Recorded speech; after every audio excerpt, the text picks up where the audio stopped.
And welcome to the second International Ocean Research Conference. My name is Eddie Vidal, and I'm honored to be the MC of the opening ceremony. I would like to wholeheartedly welcome you all to the city of Barcelona. We truly are glad to have you here, both for the opportunity to host you in the city that we love so much, as well as because of the important work that you've come here to do. According to the FNOB website, and I quote, "This conference is an opportunity for the scientific community to come together to plan the coming decade of international collaboration in marine science and technology with a view to improving ocean governance." Well, that sounds like a mighty big task, if you ask me. Well, actually, there are three tasks. It talks about coming together, unity. It talks about planning collaboration for the next decade, which is planning, and view to improve governance, which is vision. And I'm sure that you are precisely the people that can do it. Now, you're here in part to figure out how we can save our oceans and our seas despite ourselves, so that our future generations can enjoy the bounty of the seas and the oceans that we once had, but that we are currently so bent on destroying. We, the non-scientists and the non-policy makers and shapers, we hope that you are very productive in your work here, for the sake of our children's children and their children. Today's opening session will take place in two parts. First, we will hear from those that are external to this conference. In other words, those that won't actually be deliberating and contributing in your sessions, but who represent the city and other local and civil institutions, including a representative from one of the sponsors of the conference. In the second part, we will be hearing from your peers, those distinguished scientists and policymakers that have a great deal to say and who we hope will be spearheading your discussions and debates. So let's begin with the first part. First of all, it is my pleasure to give the floor to Mrs. Ana Omedes, Director of the Natural Science Museum of Barcelona. Mrs. Omedes? Thank you. Good morning. Bon dia. I'm very pleased and very honored to be able to have this opportunity to welcome to Barcelona and to welcome to this conference. I am the director of the Natural Sciences Museum of Barcelona. This is an old institution of 140 years old that has several sites in the city. One of them, you might have seen it, is just next to this conference venue. It's a big blue building. It has the words Museu Blau in the facade. This is the last site we have opened. It has the big permanent exhibition and temporary exhibition. As you can imagine, ocean, its study, its conservation, and its dissemination among the public is within the core of our mission. If our museum would have been bigger and had more facilities, it would have been great to be able to have you there. Unfortunately, this is not the case, but we have the chance to collaborate with FNOB and the organizers of the conference, and we have some spaces at the museum that are for you to relax, to have your coffee, to talk one to another. It's open all day, so you will be able to at least taste a part of our building. While you're there, you can use your conference identification to go inside the museum and see the exhibitions. I hope you have time. I mean, we are an old museum, but we have reopened ourselves into a new building, very modern building, and we have made an effort to not forget who we are, but also not forget in which time we live. So welcome again. Have a really good conference, and we hope you enjoy our city. Thank you very much.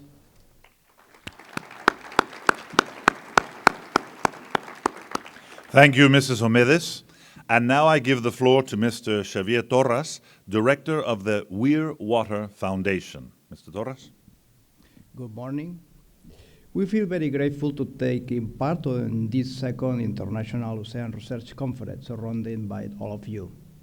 Your implication and work trying to achieve a better ocean governance gets all our admiration.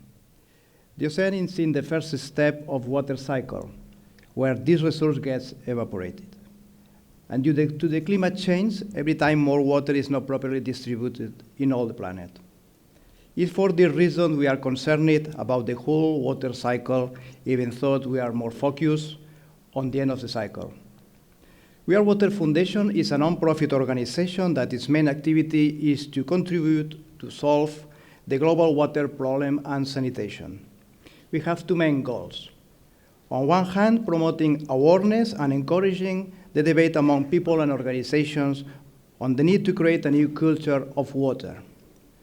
And on the other hand, to carry out a whole host of actions to counter the negative effect of the lack of suitable water resources. The Foundation's fields of activity include involvement in infrastructure, education, health, research, concentrated in the world's most deprived areas. Our contact with the ocean began 5 years ago when we participated in the second edition in the Barcelona World Race with our We Are Water boat. We took part at these competitions with the aim to transmit human and humanitarian values and to send a message worldwide to raise awareness on the global water issue. Now, in this international conference, we encourage the oceanographic scientific community to plan together the coming decade of international collaboration. And on behalf of the We Are Water Foundation and also the future generations, thank you.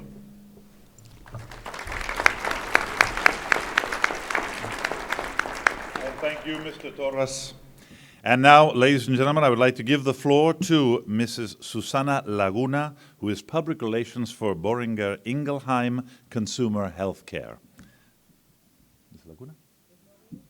Ladies and gentlemen, for Boehringer Ingelheim, it's a great honor and a privilege to be at the opening ceremony of the Second International Ocean Research Conference.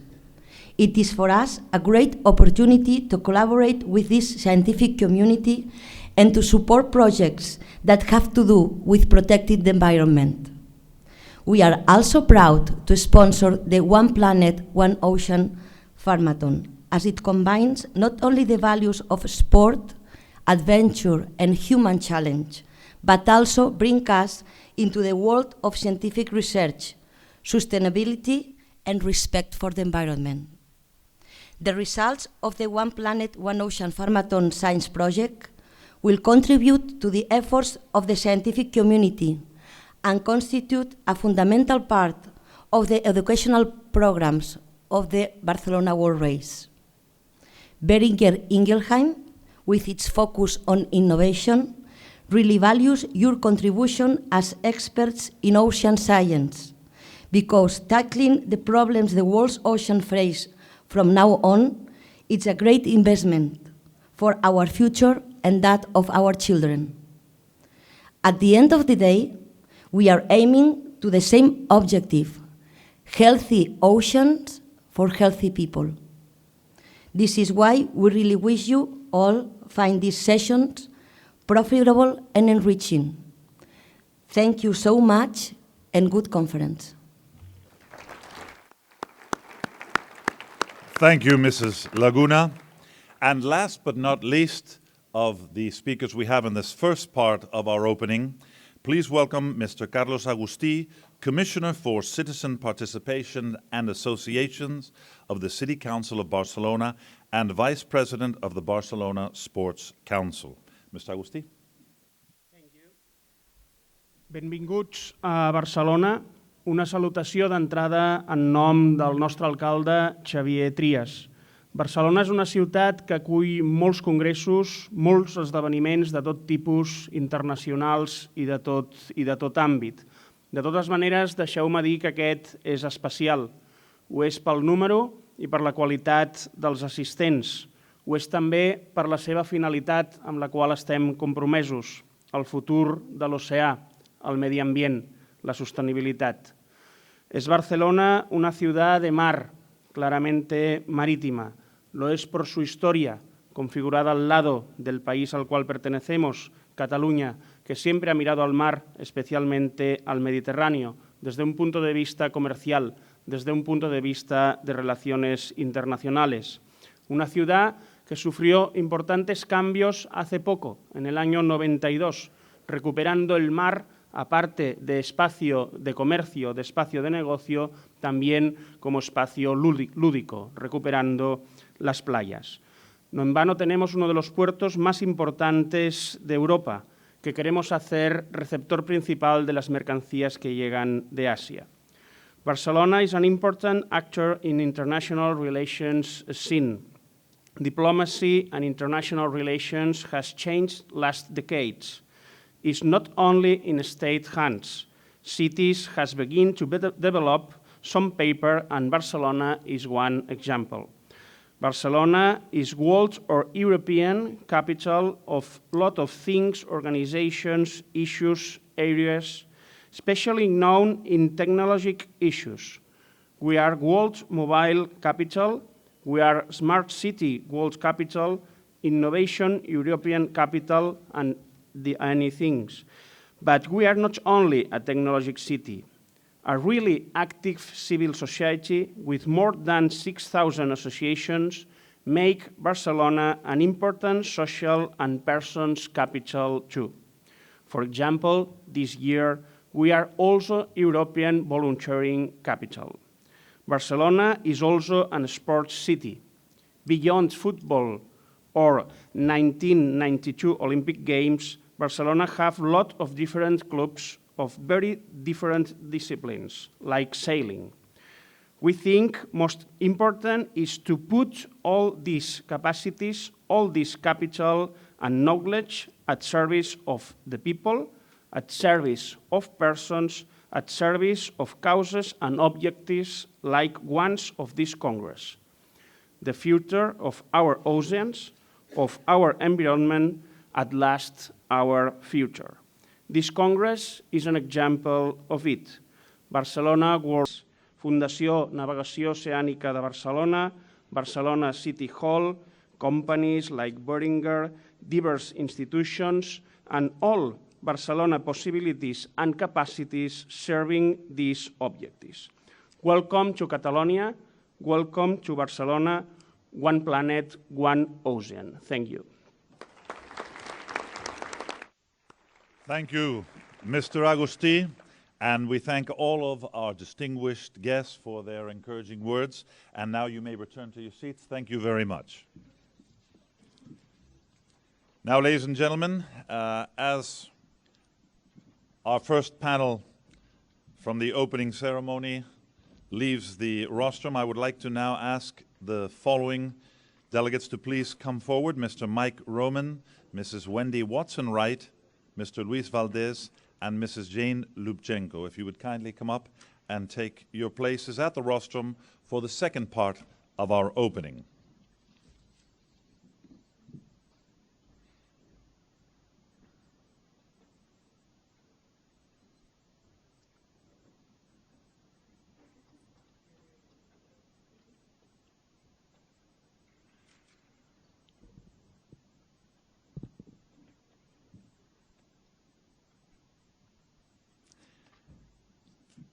I would now like to ask Mr. Mike Roman, I would like to ask Mrs. Wendy Watson-Wright to take the floor. She is the Executive Secretary of the Intergovernmental Oceanographic Commission.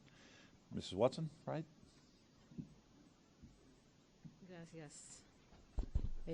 Bon dia, buenos dias. Good morning, ladies and gentlemen, and welcome. Honorable authorities and distinguished participants, I am absolutely delighted today to be chairing the opening session of the Second International Ocean Research Conference, a conference that is aimed not only to provide an overview of the latest achievements in science and technology applied to oceanography, but also to explore future trends and needs, as well as new tools for management and governance in light of important science policy developments, such as the outcome document, The Future We Want, from Rio+20, as well as the United Nations Sustainable Development Goals. Now, achievements in ocean science and technology is why we're here. But let's start by celebrating a different scientific and technological achievement. The Rosetta spacecraft mission was launched 10 years ago, and on March 2nd, 2004. But last Wednesday, just 5 days ago, it landed on Comet 67P. So our congratulations go to the European Space Agency for its success. And I would say that this was a success of excellent, cooperative, and collective science. It was also 10 years ago when the IOC and the Oceanography Society celebrated the first International Ocean Research Conference. At that time, we started to hear about ocean acidification, microplastics, hypoxia, and other emerging issues that have since then established solid roots.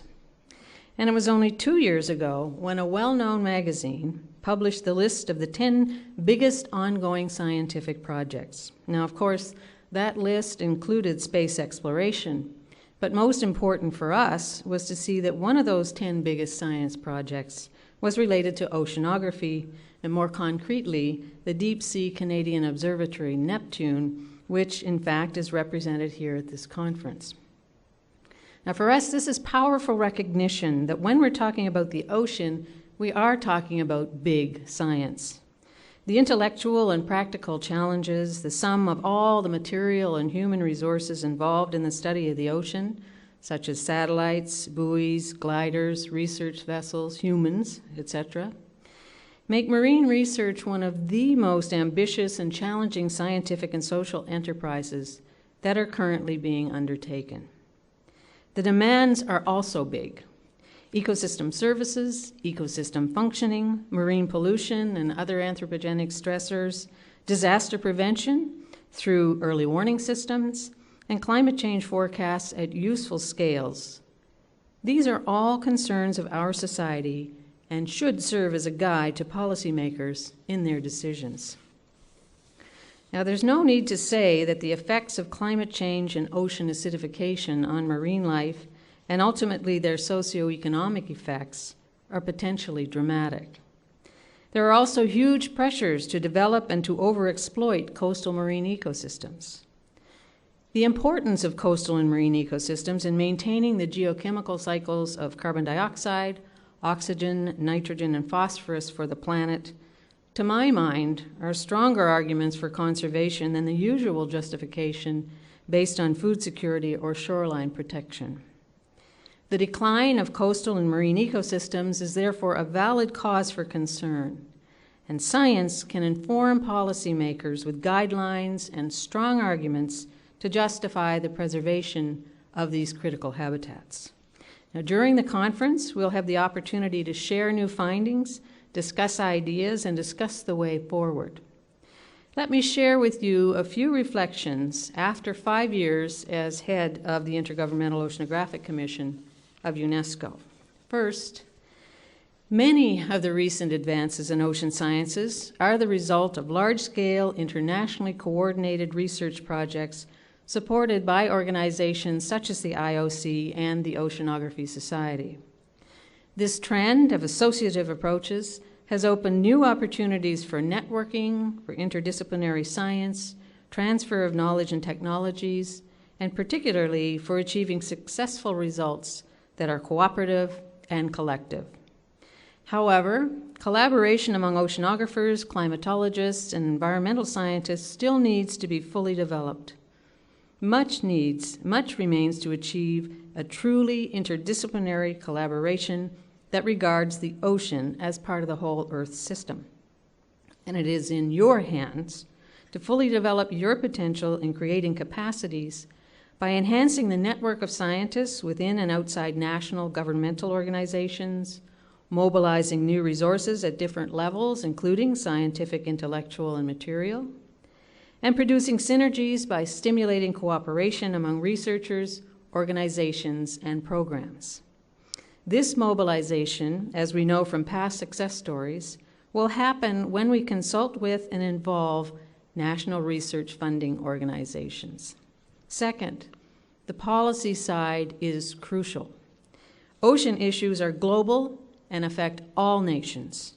Many developing nations, and in particular small island developing states, or SIDS, still lack the scientific and management technologies and knowledge to effectively manage their marine areas.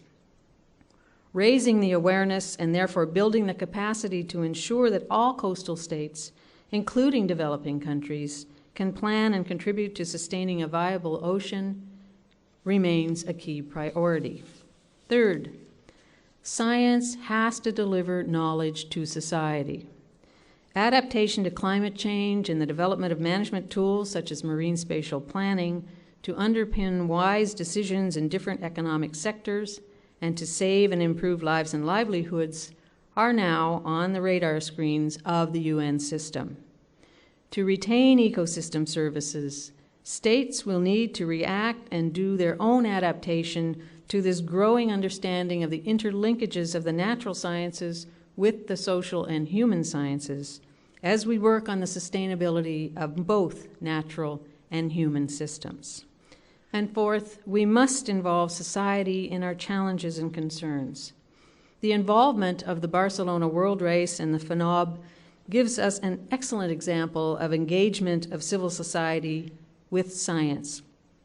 They have been visionaries in facilitating the engagement of sailing races with oceanography. They've been instrumental to making this conference a success and have guided us toward new modalities of cooperation with other sailing races.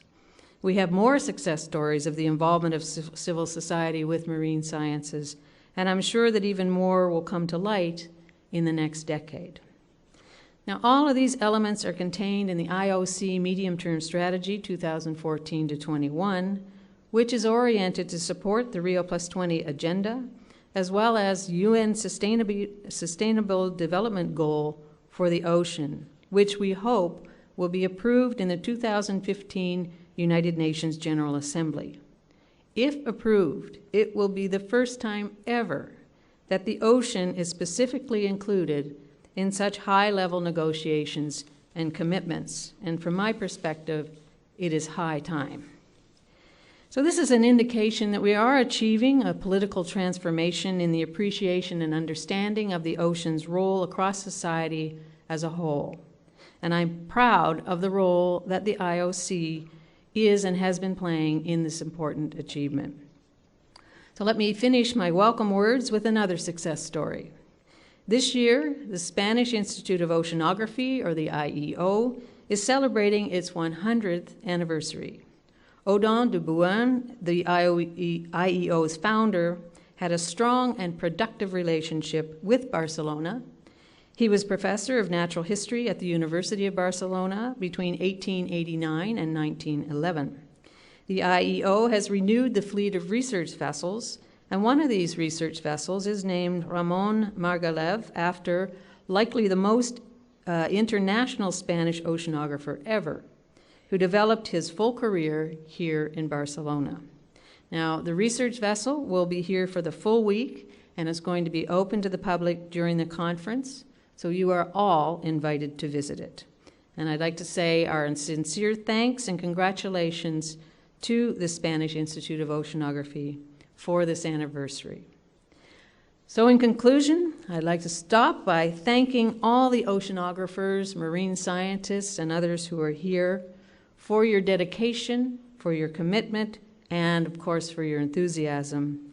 I hope your work is and has been as enjoyable and rewarding for you as it has been for me as the Executive Secretary of the Intergovernmental Oceanographic Commission.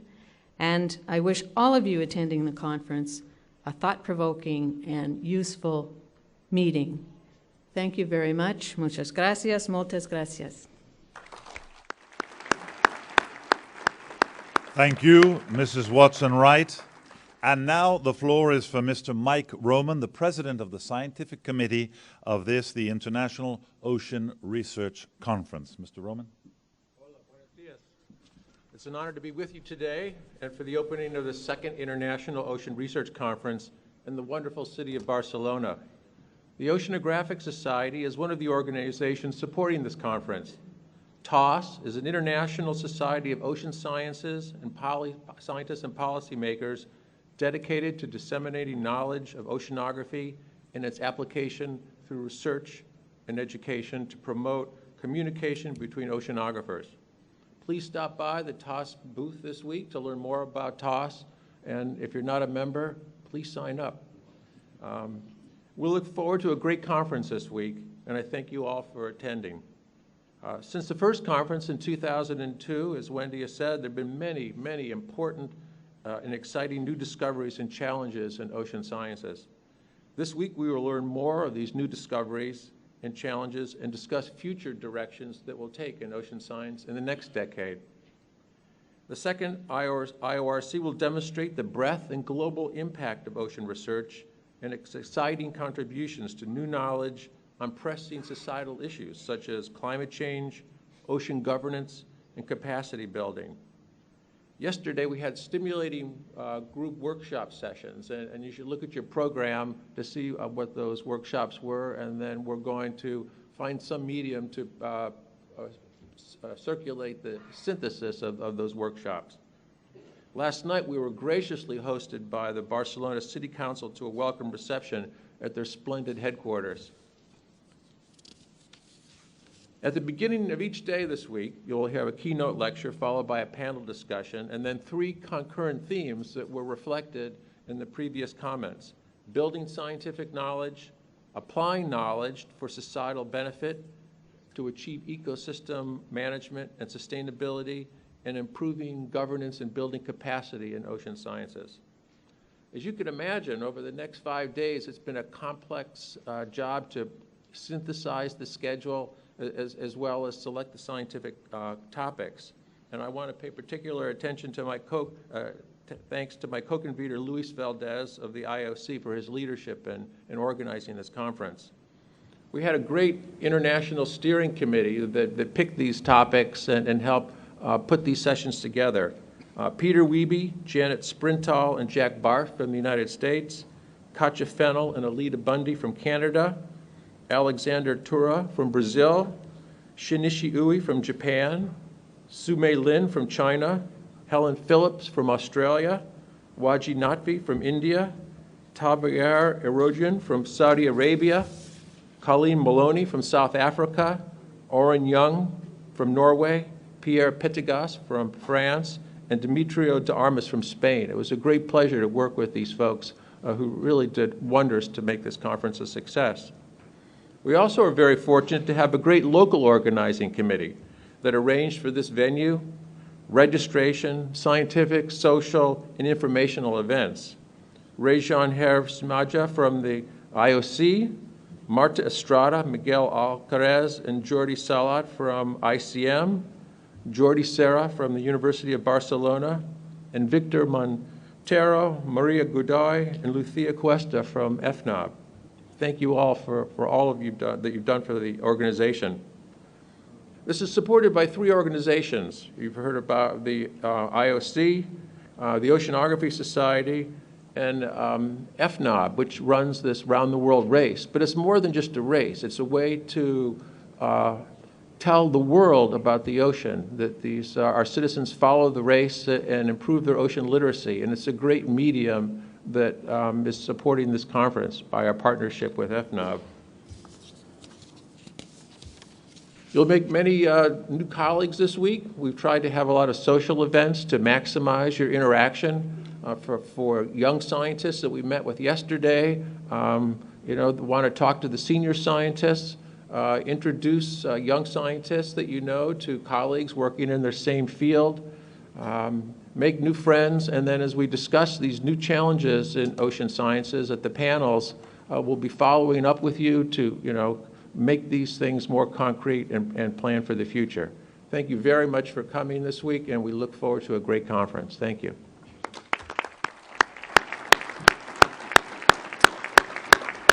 Thank you, Mr. Roman. And now the floor is for Mr. Luis Valdez, Head of Ocean Science of the Intergovernmental Oceanographic Commission, IOC UNESCO. Mr. Valdez.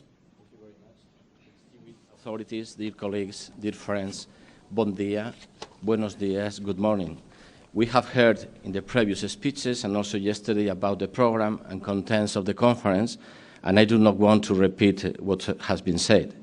I think that all the titles and the theme sessions are really attractive, but there is one that I really find inspirational: success stories in capacity building in ocean science. In my understanding, the engagement of the Barcelona World Race with the scientific community is an excellent example of successful story, and it deserves a few words in this opening session. Mr. Andor Serra, the director of the Barcelona Foundation for Ocean Sailing, has had the vision to connect these two worlds, sports and science, sailing races and ocean exploration. Andor provided the platforms, the IMOCA boats, and Jordi Salat from the Institut Ciencias del Mar in Barcelona provided the science. In the first attempt, in 2011, one IMOCA boat recorded observation of temperature and salinity in real time around the world, including remote regions as the Southern Ocean. In this edition of the Barcelona World Race, every IMOCA boat will carry and deploy one Argo buoy close to the Antarctic. But they are also using some boats to sample plastics to make observation of temperature, salinity, and ocean color. Thanks to the generous support of one private donor, Bollinger, one of the IMOCA boats was named One Planet, One Ocean, and it will represent IOC UNESCO. It will represent all of you. This story is just starting. I am proud to say that other sailing races have approached the IOC to follow the model of the Barcelona World Race, and as I have said before, this is a success story. The FNOB was also instrumental to organize this conference. They have found the donors, and they have provided the staff and the logistics. Please allow me to mention a few names: Víctor Montero, Maria Godoy, Lucia Cuesta, and Isabel Genís. My sincere thanks to all of them. Isabel works in communication, and she has organized several press conferences and interviews in the past days. And believe it or not, one of the things that the media is asking more often is why we have decided to have this conference every 10 years. Apparently, this is a trivial question, but it has made me think about what 10 years means. A quite short time, but what it represents in terms of science. Well, it has been said before here that the last decade was really fruitful for our community. We have experienced great achievements in science. Ocean acidification, for example, has increased from 24 papers published in 2004 to more than 525 papers in 2013. Plastics, with the same trends in terms of published papers, hypoxia, but also in terms of technology. We now have a good number of Argo buoys, gliders, remote-operated vehicles, and so on. And also, our vocabulary has incorporated terms such as ocean governance, human dimension, blue growth, tipping points, and so on. Will the coming decade to be so fruitful? Well, I think so, and I think that you will make it possible. And when I say you, I mean the young scientists. Science is a long-term process. Someone starts something, but others make the progress and advance. Wendy mentioned the recent achievement of the Rosetta spacecraft mission. It was launched 10 years ago, but it was designed 15 years ago.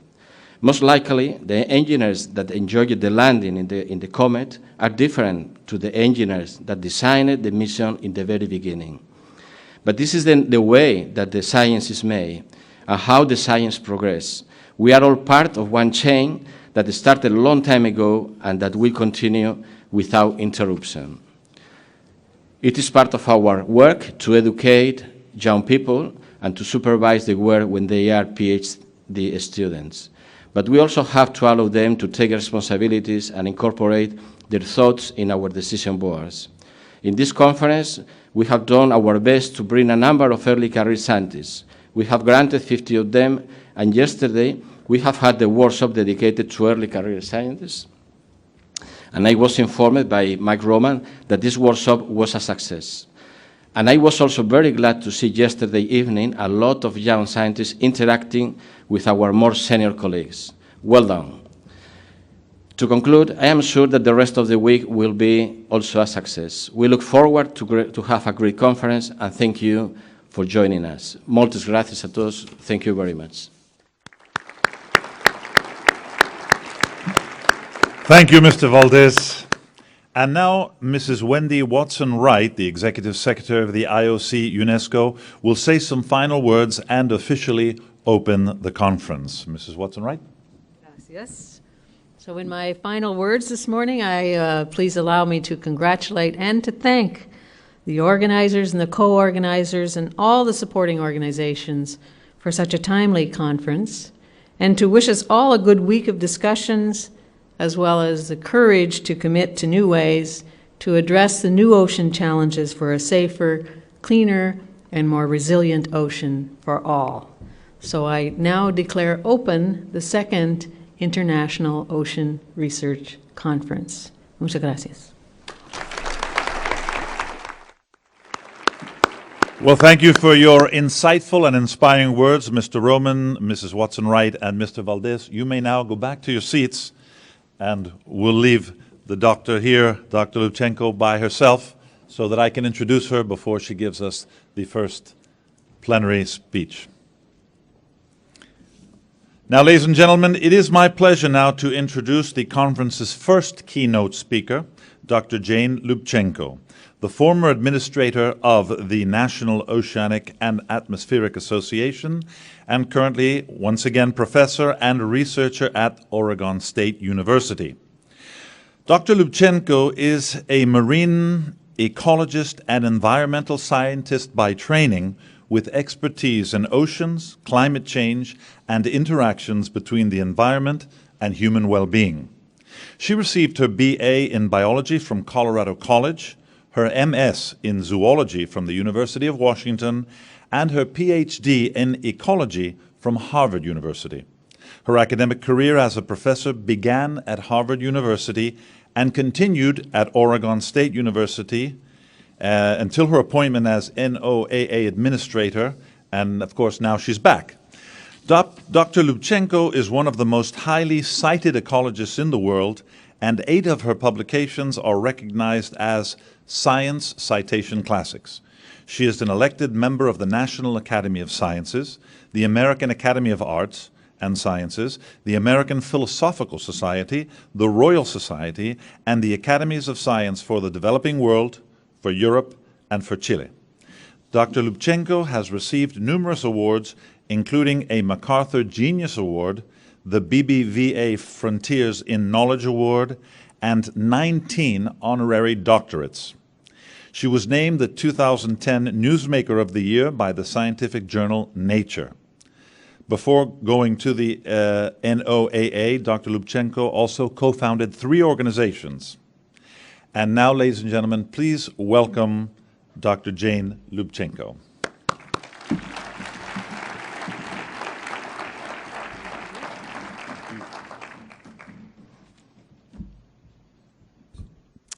Muchas gracias, señor Vidal. Y buen día y buenos días a ustedes. I offer my thanks and my compliments to the IORC organizers and sponsors for this very important and timely conference. My remarks today will focus very much on science, oceans, and people. But hearing that, you might be surprised to hear that I'm going to focus on some good news for a change. Let me be clear. No one should underestimate the very real challenges in making a transition to sustainable practices and policies on the planet. Nonetheless, I'm greatly encouraged by the impressive progress that has been made in recent years in some important arenas. Moreover, knowing that there are great opportunities to scale up these successes gives me hope. Now, as mentioned, I am a marine ecologist by training. As an academic, I've worked at the interface between science and public policy and science and public understanding for decades.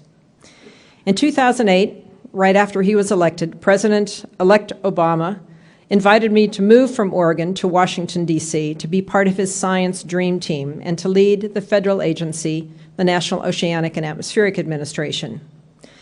As a $5 billion U.S. agency that deals with oceans, coasts, climate, and weather, this was indeed a great honor. In that capacity, I had the opportunity not just to recommend to others that they make changes in policies and management, but to actually directly influence those changes.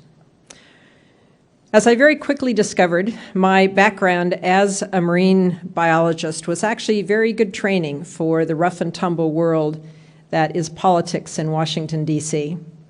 I knew, for example, how to swim with sharks. Today, I wish to begin by sharing my perspective about the role of science and scientists in this sustainability arena. Then I want to focus on some science-based solutions to some of our grand challenges in the ocean. And finally, I will focus on some challenges for ocean research.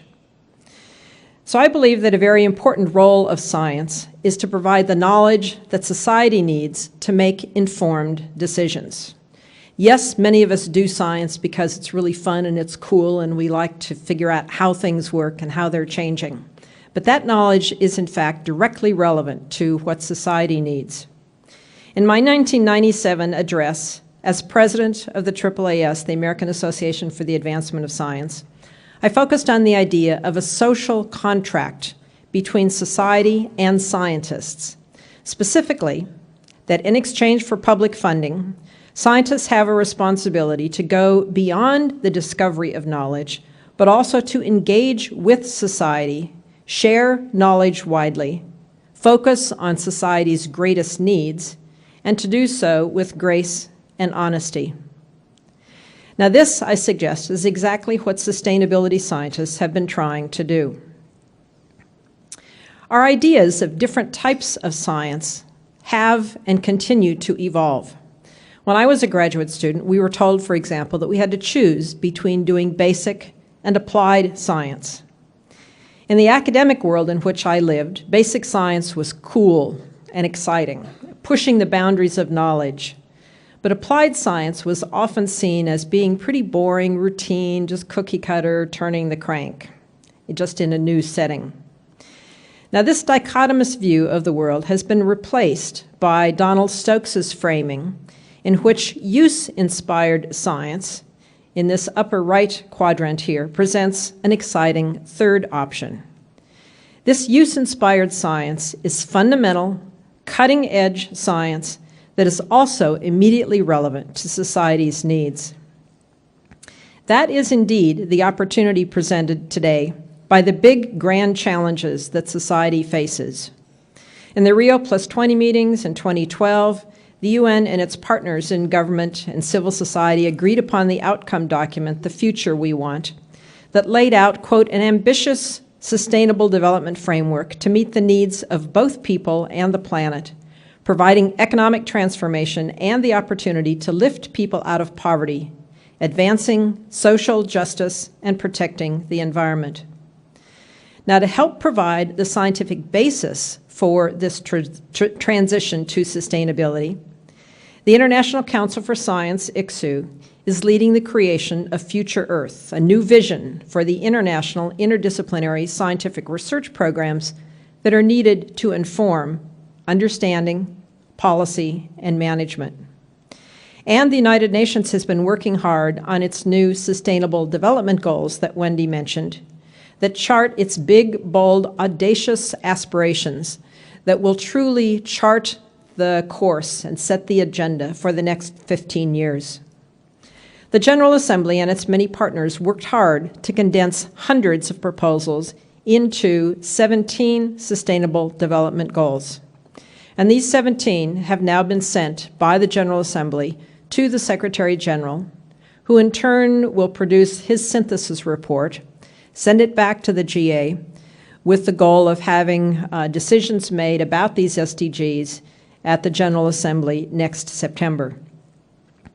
The Sustainable Development Solutions Network, SDSN, has been advising both the GA and the Secretary General, and is beginning to think strategically about how we will actually implement these SDGs once they are finalized. Much to the delight of many, and as mentioned by Wendy as well, there is a standalone SDG for the ocean in the current formulation of the goals. Specifically, this is Goal 14. You see it here. Conserve and sustainably use the oceans, seas, and marine resources for sustainable development. So that, in a nutshell, might well be a good starting point for this IORC conference. However, as all of you know, the ocean is intimately linked to other important environmental, social, and economic goals for humanity. For example, slowing the rate of climate change and understanding and dealing with its impacts. So I suggest that we take a very brief look at the full set of SDGs to begin to think about their interconnectedness and how they relate to the discussions we will have over the next few days. Here are the first 6 SDGs, and you'll note that I've had to abbreviate the text to fit them all onto a slide, or the next few slides. And as you read through these, you will see a number that are tied to the ocean in one way or another. Now, among these first 6, I have flagged in green here those that I see connected to the ocean in one way or another. And here, in fact, is the second set of the 3 slides that capture the SDGs, and many of these as well relate directly to the ocean. And the third set, the same here. From this quick look, it should be abundantly clear that achieving sustainable use of the ocean is of paramount importance to people, not only directly, but indirectly. Achieving Goal 14 will indeed enhance food security, for example. And by the same token, achieving other goals will facilitate progress toward Goal 14. They are intimately connected. And thus, the work underway to refine the targets under each of the goals and the indicators of those targets will be critical. That's where this interconnectedness should be made obvious, and that work is still underway. Thus, the use-inspired science that we need for oceans is being recognized at the global scale. The grand challenge to meet people's basic needs in an equitable and just fashion, but to do so while also restoring the life support systems of the planet that have already been degraded. Thus far, we've not done a very good job of doing that. The primary focus, on land as well as in the ocean, has been on exploitation. We need desperately to figure out how to use ecosystems without using them up. Population growth, increased per capita use of resources, and existing and growing inequities make this a daunting challenge. But this is what sustainability science is all about. And this is the intersection between science, sustainability, and society. Scientific knowledge is urgently needed to improve the lives of people everywhere. As the UN is formulating and subsequently implementing its new SDGs, there is a clear role for science throughout, including ocean science, but also social science and economic perspectives, the 3 threads of this conference. Now, in far too many discussions about sustainable development, priority is usually given to activities and needs on land. The ocean is often an afterthought. So it's really important that there is a standalone SDG for the ocean. But it's equally important that it be interconnected with the other SDGs. So with that as framing, let me turn now to my story about oceans.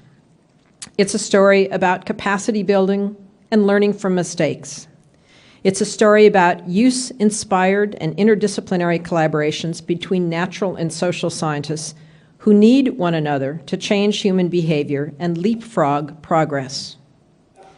This story integrates ecology, evolution, fisheries, physical oceanography, genetics, economics, anthropology, and sociology.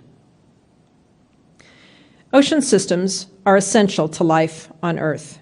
They provide core components of Earth's life support system: food, oxygen, medicine, climate regulation, and so much more. Unfortunately, we squandered these benefits of healthy oceans through unsustainable activities, both on land and in the ocean. We've learned that oceans are neither infinitely bountiful nor infinitely resilient. And as if those challenges were not enough, now we have climate change and ocean acidification that make a transition to sustainable use of ocean even more difficult. Make no mistake, this is a daunting challenge. But let's get a little more specific. Seafood is one of those benefits from the ocean that is most important to people. But in recent decades, in general, fishing activities have been part of the problem, not part of the solution. Fisheries are essential to food security, especially in developing countries. More than 1 billion people depend on seafood for their primary source of protein. 500 million people depend on fisheries for their income. Fisheries provide not only food security, but jobs and a pathway to poverty alleviation. For these reasons, I tend to get really irritated when people equate food security exclusively with agriculture. So next time you hear the words food security, please also think fisheries and aquaculture. Not something I need to remind this audience of. However, just as the number of mouths to feed continues to grow, seen in magenta here, the global supply of seafood from fisheries in blue has leveled off and is declining. So why, you may ask, has the supply leveled off? Well, a variety of reasons. One, we've run out of new places to fish. We now fish everywhere, not just along the coastlines. Two, most fishing policies and management have not achieved sustainable practices. And black market fishing, also known as IUU, or illegal, unregulated, and unreported fishing, undermines legitimate fishing and threatens ocean health. Now, to get a visual sense of how fishing patterns have changed in the last 7 decades, I invite you to watch this animation. It depicts the location of peak fishing activity in red, starting in 1951 and progressing to 1999. Pick any coastline and watch how fishing has progressed from coastal areas out into the open ocean and then southward, as technology has enabled fishers to fish farther and longer. Check the date periodically as you watch the pattern emerge. Paralleling this domination of the whole stretch of the ocean, technology has allowed fishermen to also fish deeper and deeper. The bottom line, there are no more natural refuges and no more new places to fish. We now fish the entire ocean.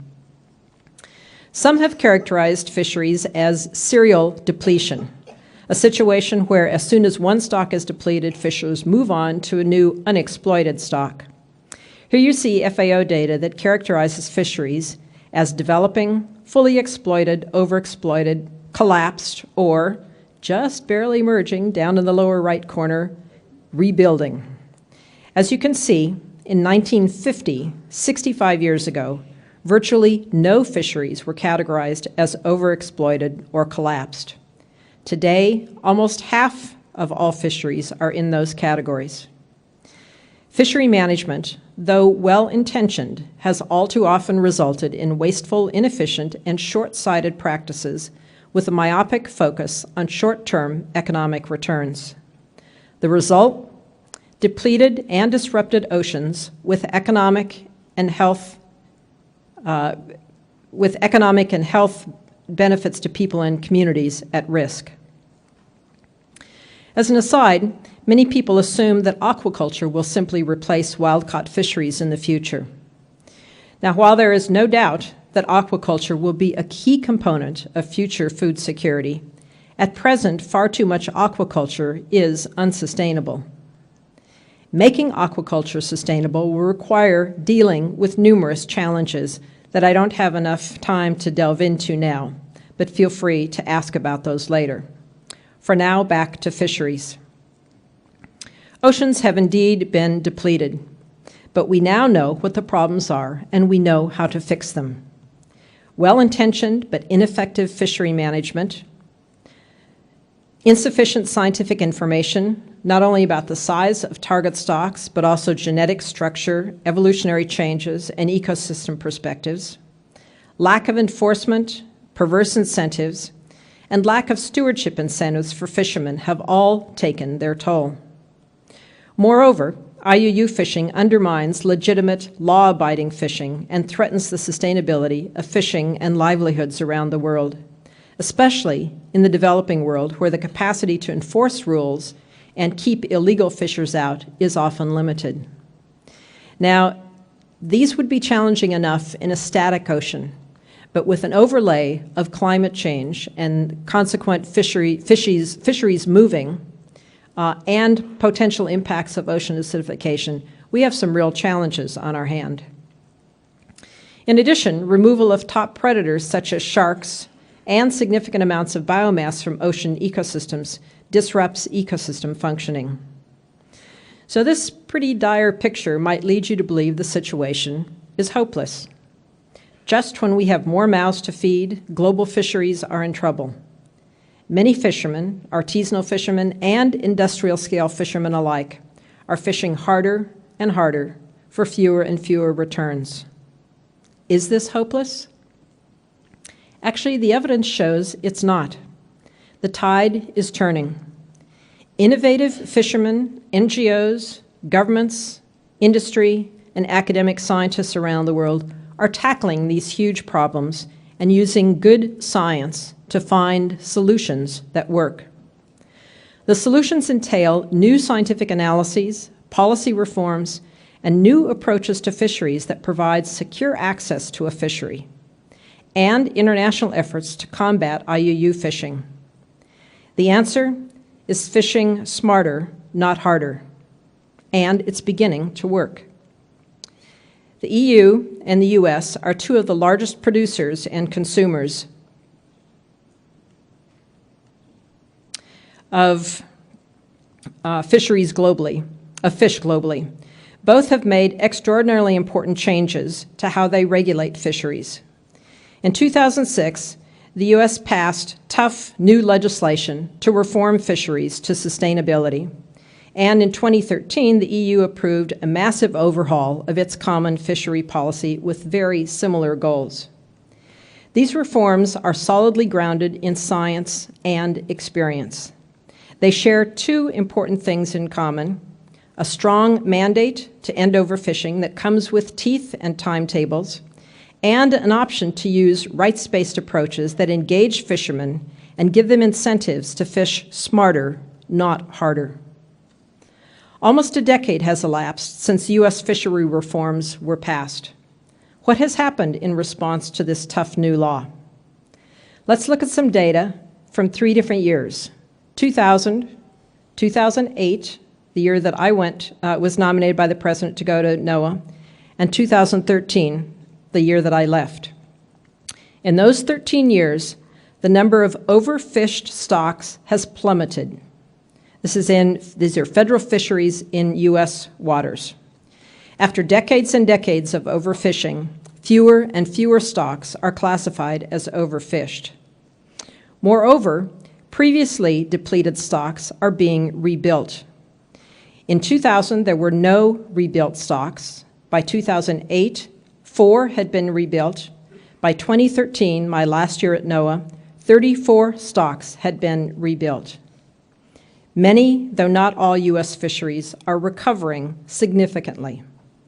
Now, this did not happen overnight, and it took courage and persistence, but evidence of recovery in many stocks is powerful encouragement that turnaround is possible. These impressive successes coincide with, and some were enabled by, adoption of rights-based fishery management in lieu of traditional fishery management. So let me explain a very important concept here. Most fisheries are managed using what I will call traditional fishery management, for lack of a better word. Under this management system, fishermen compete intensely with one another to catch as much as they can, as quickly as they can, before the total quota for the year is met. There is no incentive for anyone to conserve, and every incentive to cheat if you can. It's literally a race to fish. In the 1970s, an alternate type of fishery management began to be more widely adopted. In these rights-based fisheries, a fraction of the scientifically determined total allowable catch is allocated to fishermen, communities, or cooperatives. In this system, fishermen are guaranteed a specific fraction of the catch, and that fraction continues through the years. In this management scheme, fishermen have a stake in the future, a vested interest in the health of the fishery, so they are incentivized to be good stewards. If we peek behind the curtain, we see a strong role for science in this success I described. In this case, scientific advances have come not only from fishery science, but interdisciplinary collaborations between ecologists and economists. And importantly, the story is not limited to developed countries. In 2008, 2 economists and an ecologist published an analysis of 11,135 fisheries around the world, and they compared the outcomes of a type of rights-based fishery called ITQ fisheries with traditionally managed fisheries. Now, ITQ stands for Individual Transferable Quota, and their results are shown in this figure. The light blue shows the sharp increase in ITQ fisheries starting in the 70s to 121 of them by 2003. The red line depicts the fate of traditionally managed fisheries, getting successively worse and worse. The first half of the purple line shows ITQ fisheries before the ITQ systems were adopted, mirroring the downward trend seen in other fisheries. Then the 2 curves diverge as ITQ systems were increasingly adopted. The disparity grows over time, indicating a marked improvement in the ITQ fisheries. The authors conclude that, quote, implementation of ITQs halts or even reverses the global trend toward widespread collapse. Their analysis provided strong impetus for broader adoption of this alternate approach to fisheries, a rights-based approach that sets firm scientific limits and then engages with fishermen to find the best way to stay within those limits. Moreover, under most rights-based programs, fishermen have an economic incentive in the future, so they benefit directly when the fishery is healthy. Rights-based approaches align short-term and long-term economic incentives for fishermen, and they also align conservation as well as economic incentives. These powerful results have driven the adoption of many rights-based fisheries around the world. At present, there are on the order of some 200 rights-based programs covering over 500 species in 40 countries. Let's take a closer look at 4 of them: the US, Belize, Namibia, and Denmark. And so these examples capture both industrial and small-scale fisheries, both developed and developing countries. The U.S. Pacific groundfish fishery has been a way of life for fishermen in California, Oregon, and Washington for decades. But in the year 2000, it was so massively overfished, it was declared a federal fishery disaster. 11 years later, in 2011, under my watch at NOAA, a rights-based management plan was approved that has now completely turned this fishery around. It is now widely considered to be a model of sustainable fishing. The catch of unwanted, non-target species has plummeted. 13 of the species are now certified by the Independent Marine Stewardship Council, and an impressive 40 species are highly rated by the independent Monterey Bay Aquarium Seafood Watch program. In 3 years, this huge fishery has gone from a disaster to a model of good practice. That's pretty impressive turnaround. And that turnaround rate will not be true of all fisheries. But the point here simply is it is possible. Along the Belize Barrier Reef, a diversity of mangroves and keys host populations of conch, lobster, and reef fish, on which some 15,000 fishermen and their families depend. A classic tragedy of the commons threatened the delicate balance between conservation and use of these resources. Open access drove depletion of key species, And in the race to fish, Belizean gill nets and dive gear plus foreign fishing operations depleted the target species significantly.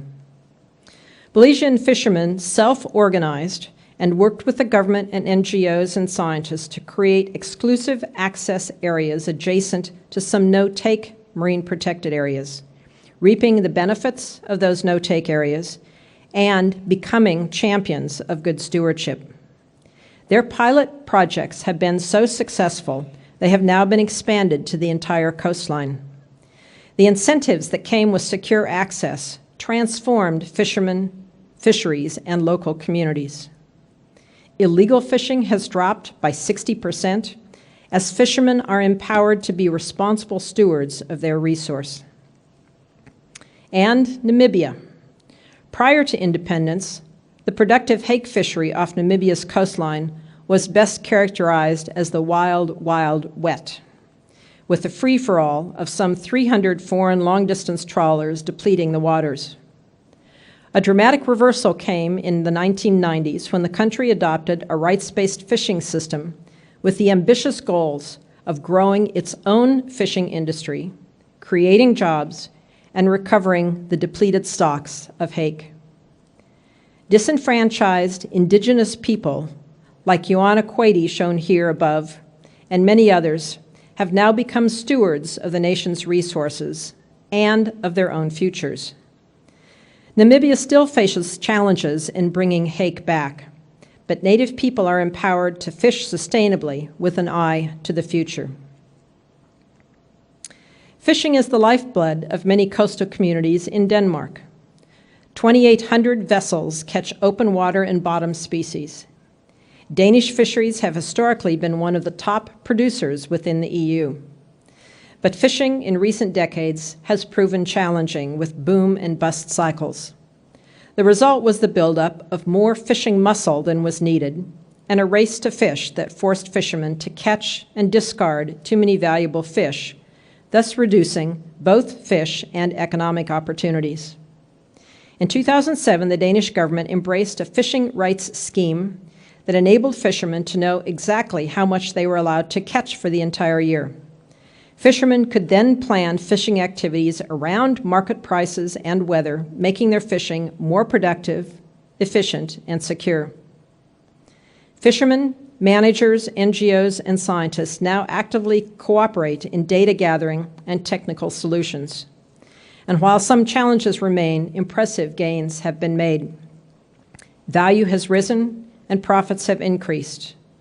Offshore, many species are recovering due to lower mortality and fewer discards. So these 4 case studies prove a glimpse into a few of the dozens of reforms underway that are changing the face of fisheries. Using good science and pragmatic solutions and broad-based secure access, broken rules, regulations, and restrictions are being converted into a system of clearly defined rights, rewards, and responsibilities. Fishermen, governments, and academics and NGOs are working together in new partnerships, using and producing user-inspired science that is making fisheries more sustainable. Now, threatening to undermine much of this progress is IUU fishing, aka black market fishing, also called pirate fishing. IUU fishing takes between $10 and $23 billion away from legitimate fishermen, and it decimates habitats and depletes coastal areas around the world. IUU fishing has long been recognized as a problem, but until recently, but only recently have countries begun to band together to really do something about it. Interpol has now created an international fisheries crime unit and is actively working to rein in illegal fishing. The US and the EU are working closely together on this front, and 11 nations have signed the Port State Measures Agreement, in which they agree to prevent vessels that have been identified as fishing illegally from entering their ports.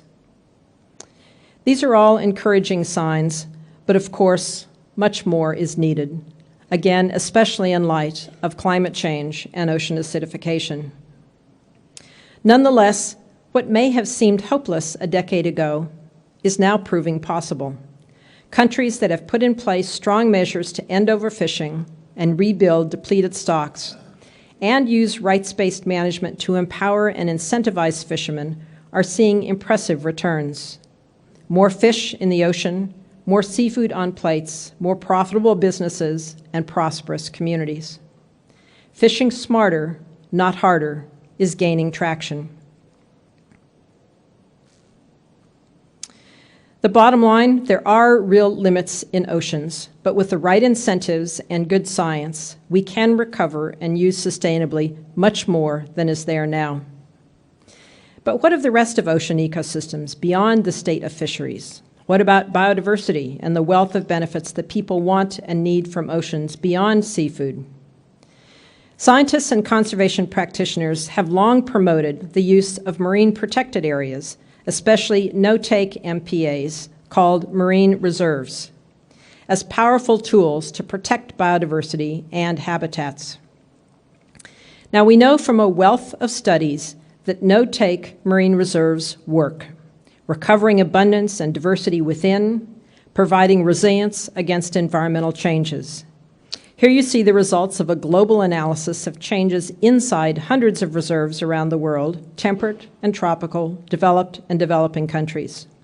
When fishing stops within an area, the bounty can return. Moreover, data show that a good deal of the benefit that accrues within a marine reserve spills out into adjacent areas outside, potentially providing a powerful win-win scenario, protecting biodiversity and habitats within, and recovering depleted fisheries without. Some have even labeled no-take areas fish banks due to their potential to help recover or replenish fisheries outside the no-take area. However, despite this powerful evidence, less than 1% of the global ocean is protected in no-take areas. Typically, extractive industries, fishing, mining, oil and gas, fiercely resist any attempts to establish no-take areas, making it difficult for governments to act. The adoption of rights-based fishery management is changing this equation in many places. Where fishermen in coastal waters have secure access to areas immediately adjacent to the no-take area, they will actively support and even demand no-take areas, simply because they stand to benefit directly from their bounty. Incentives make all the difference. Coastal fishermen and scientists have been working on just such a program in Chile with great success. Scientific findings and engagement with fishermen and government officials, local fishing cooperatives called caletas have now exclusive rights to fish in their areas. These and other successes that combine rights-based fisheries with no-take areas are being copied elsewhere. New programs have recently been initiated in a handful of countries around the globe: Belize, Brazil, Mozambique, Philippines, and Indonesia, in a program called Fish Forever. And it's too early to tell if this bold scaling up will work, but many are watching eagerly. So I began with a focus on scientists' social contract and on use-inspired science, and I have described some remarkable efforts that demonstrate scientists are taking their responsibilities seriously, pushing the boundaries of knowledge and creating novel partnerships and tackling some very wicked problems. Their efforts are indeed making a huge difference and providing knowledge, model, and hopes. One clear lesson from this is the importance of changing incentives that affect how people behave. Not a conclusion that is a surprise to economists, but one that is amply demonstrated by the results I described. All too often, perverse incentives have driven depletion and disruption of oceans. Changing economic and social incentives to favor long-term stewardship can be a powerful motivator. I've described fishery and conservation solutions that empower fishermen to be leaders in stewardship of the ocean. And I focused on a few of the grand challenges in the ocean. But I have not begun to treat the rich array of related topics dealing with understanding changes underway, such as climate change, ocean acidification, chemical and nutrient pollution, etc., or with the important efforts of monitoring and predicting additional change and impacts. Moreover, our biogeophysical knowledge must be integrated with the socioeconomic knowledge in ways that are relevant to real-world problems and that engage society in meaningful ways. All of this and more will be needed from our community. I've shown how this integration is possible and is resulting in cutting-edge new science while also changing policies and practices on the water to the benefit of people. This is an exciting time to be in ocean science. I'm encouraged by the progress we've seen, but I also know that meeting the challenge of achieving a healthy ocean and healthy people is still daunting. But I know that the brain power and dedication of the folks working hard on these problems, and that, in fact, gives me hope. Thank you very much.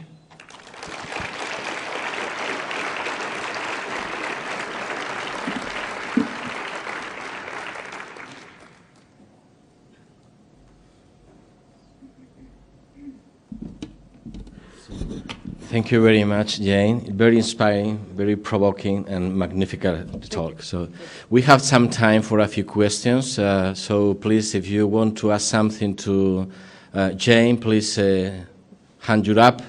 And there are microphones around the room, so this is your opportunity. Peter? Hi, Jane. Hi, Peter.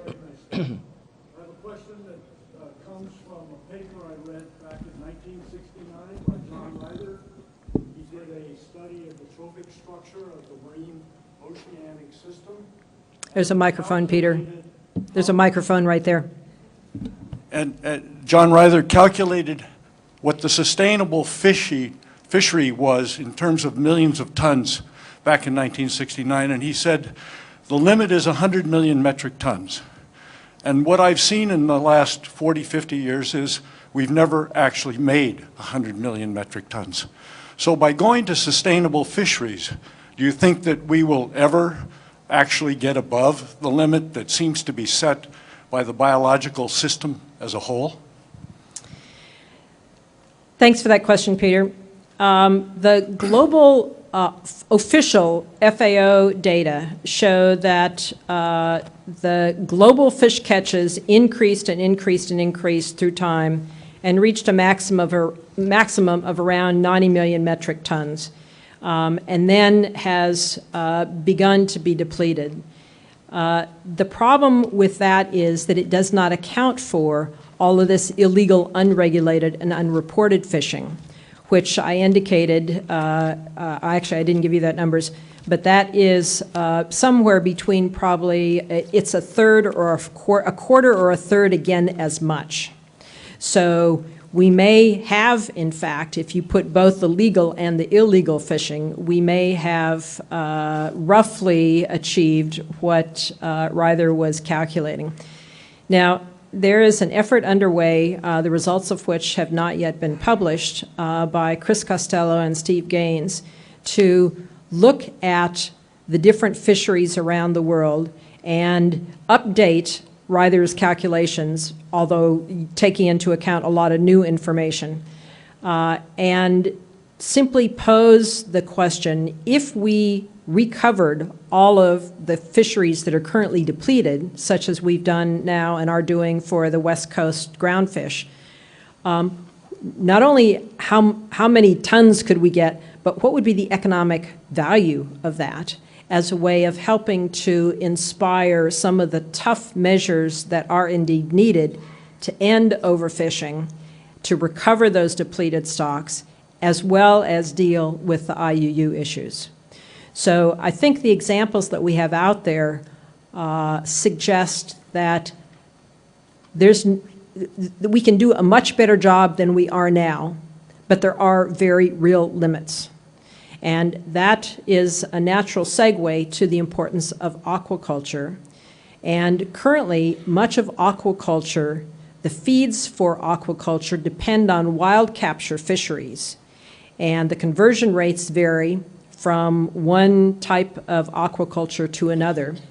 But if we are driving down and degrading wild oceans to grow more fish, that's not necessarily consistent with sustainable use of all of those. And so the trick is to figure out how to grow more fish through aquaculture, which I personally believe is going to be really important for food security for the future, but do so in a way that is sustainable. And a lot of the ability to do that is going to be getting the incentives right.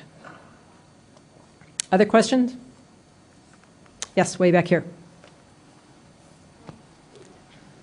Wait, hang on just a sec. There's a microphone here, and then you'll be next. Go ahead. Jane, could you elaborate a bit on how the scientific advice that we need for ITQ fishing will differ from the scientific advice that's gone into basic quota-based fishing? Is it more spatially focused? So the science that has gone into design of many of these rights-based programs, such as ITQs, is really a combination of not just traditional fishery science and stock assessment, but equally important, combining that with economics and behavioral sciences and ecology to understand how fisheries can be, what the quotas should be, but how fishermen and governments can be incentivized to think long-term, not just short-term, to be true stewards of the resource, not just to be forced to fish as hard as they can, as fast as they can, so they can, beat everybody else that particular year. There is new science that has been done around the question of how can we get more scientific knowledge from sparse data. And in the fisheries world, there are some stocks that are very well known, well characterized. We have a pretty good idea of what's out there. For most of the world, or for many, many fisheries around the world, that's simply not true. And so new ways to get more information from fewer data is really very much in order and has been happening to help inform many of the fisheries in developing countries, not just developed countries, because we need solutions to both the large-scale industrial fisheries as well as the small-scale ones. The big challenge for all of those is not just knowing what's out there, but understanding how climate change and ocean acidification are likely to affect those fished populations as well as the ecosystems in which they are embedded. And we need now to transition from managing for today to managing for tomorrow. And what exactly does that mean? Does that mean adding in extra buffers to account for the likelihood that, in fact, there are changes underway that you haven't detected yet? Those are some real challenges that we haven't yet figured out what the best scientific guidance is in light of the very dynamic changes that are underway. One last one. Is that okay, Luis? Yes. Yep. Yes. So the woman right here, yes. Do we have a microphone?